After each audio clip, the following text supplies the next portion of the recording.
Unit 3 جو ہے اس کا عنوان ہے دا نیکلیس، یعنی گلے کا ہار۔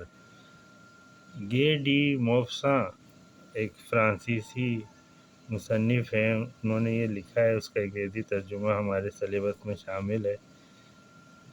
اس کے اندر ایک کہانی بیان کی ہے، اور اس طرح کی کہانیاں لکھنے میں گے ڈی موفساں جو ہے وہ مشہور ہیں۔ اس کے اندر انہوں نے بتایا کہ میتھیلڈ جو ہے وہ ایک خوبصورت اور بہت دلکش لڑکی تھی، اور اس کی شادی لوئیسل سے ہوئی تھی، جو ایک کلرک تھا محکمہ تعلیم میں۔ ایک دن لوئیسل جو ہے وہ ایک دعوت نامہ لے کے آیا، ایک عظیم الشان دعوت کا، ضیافت کا، جو محکمہ تعلیم نے جس کا انتظام کیا تھا۔ میتھیلڈ جو تھی اس نے اس دعوت نامے کو پھینک دیا، اس دعوت نامے کے کارڈ کو، کیونکہ اس کے پاس کوئی لباس نہیں تھا اس میں پہننے کے لیے مناسب لباس نہیں تھا۔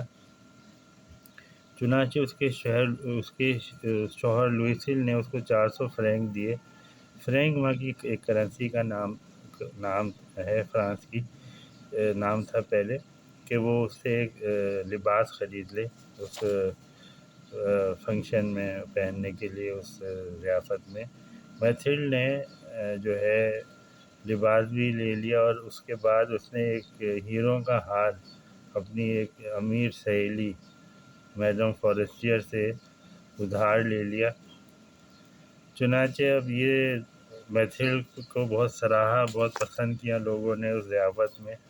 جب رات گئے وہ لوگ گھر آئے تو میتھیلڈ نے دیکھا کہ وہ ہیروں کا ہار جو تھا وہ نہیں تھا اس کے گلے میں۔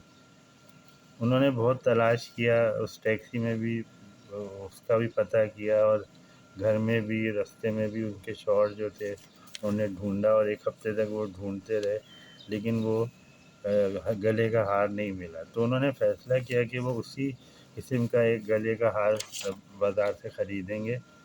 لوئیسل کے پاس 18,000 فرینک تھے، جو اس کو اپنے والد کی وراثت سے ملے تھے۔ بقیہ رقم اس نے اپنے دوستوں سے اور جو ادھار دینے والے لوگ ہیں ان سے ایک بہت ہی ہائی انٹرسٹ، ایک بہت اونچے سود پہ اس نے ادھار لے لی، قرض لے لی، اور اسی قسم کا ایک ہیروں کا ہار 36,000 فرینک میں خریدا، اور اس کے بعد میڈم فورسٹیر کو واپس کر دیا۔ اس کے بعد میتھیلڈ اور اس کا شوہر جو تھے وہ ظاہر غربت کا شکار ہو گئے، کیونکہ انہیں قرض ادا کرنا تھا، تو وہ سارے کام خود ہی کرتے تھے۔ گھر بھی انہوں نے بدل لیا، اور 10 سال میں سارے قرضے اتر گئے۔ ایک دن میتھیلڈ نے میڈم فورسٹیر کو ایک باغ میں دیکھا۔ میڈم فورسٹیر نے میتھیلڈ کو نہیں پہچانا۔ جب میتھیلڈ نے ان کو بتایا کہ وہ اس کی دوست ہے، اور اس ہیروں کے ہار کے بارے میں بتایا اور اپنی مصیبت کا بتایا، تو میڈم فورسٹیر جو تھیں وہ انہوں نے بتایا کہ وہ جو ہیروں کا ہار تھا وہ تو نقلی تھا، جعلی تھا، جس کی قیمت 500 فرینک سے زیادہ نہیں تھی۔ اب یہ آپ دیکھیں کہ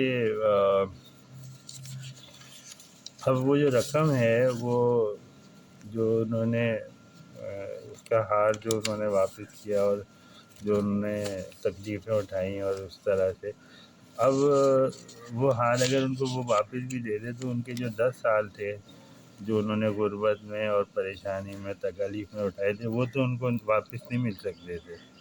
تو اس سے سبق یہی ملتا ہے کہ ہمیں چادر دیکھ کر پاؤں پھیلانے چاہیے، اور اپنے حد میں رہنا چاہیے۔